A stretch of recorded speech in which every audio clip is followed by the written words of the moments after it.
નમસ્તે, સ્વાગત છે આપનું બાત ભારત की ચેનલમાં। હું ધનંજય શુક્લા।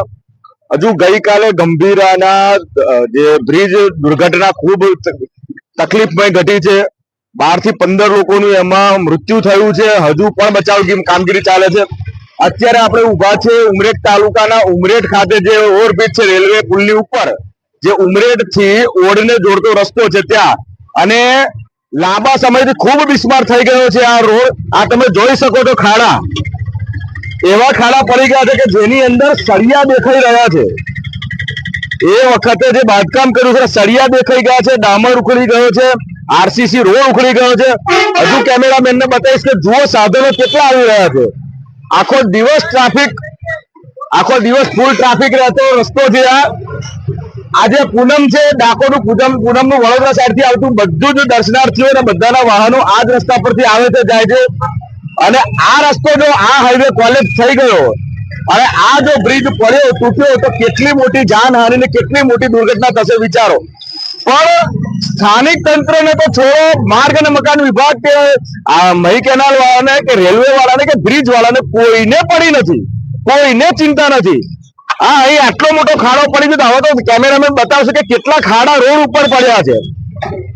આટલો બિસ્માર ઓવરબ્રિજ થઈ ગયો હોવા છતાં કોઈ તંત્રને કશું પડ્યું છે નહીં।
વારે વારે જાહેર જગ્યાએ મોટી દુર્ઘટના થાય છે, અને ગઈકાલે ગંભીરા મુજપોરા બ્રિજ તૂટી પડવાથી ખૂબ જાનહાનિ થઈ છે।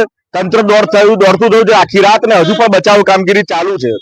હા, પહેલા ફરિયાદો થયેલી અને અત્યારે અધિકારીઓ પાસે જવાબ નથી કે રિપેર કેમ ના થયો કે નવો કેમ ના મળ્યો।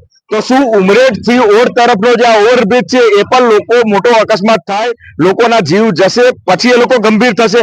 કારણ કે આટલા મોટા ખાડા સળિયા દેખાઈ ગયા છે ને અસંખ્ય ખાડા છે। હવે આટલા મોટા ખાડા જો રિપેર નથી થતા, અહીં કોઈ પોલીસ તંત્ર નથી, અહીં કોઈ ચિંતા કરવા વાળું નથી, અને આ બ્રિજ કોલેપ્સ થઈ જાય તો કેટલો મોટો જાનહાનિ, કેટલો મોટો ગંભીર અકસ્માતો થાય। તો એનું જવાબદારી તંત્રની, તો બીજું કોણ? ક્યારે જાગશે તંત્ર?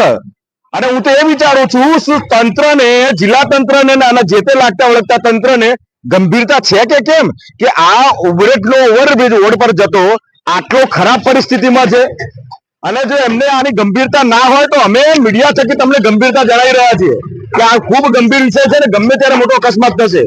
તો શું અકસ્માત થયા પછી જ તમે જાગૃત થશો કે પહેલા જ થશો?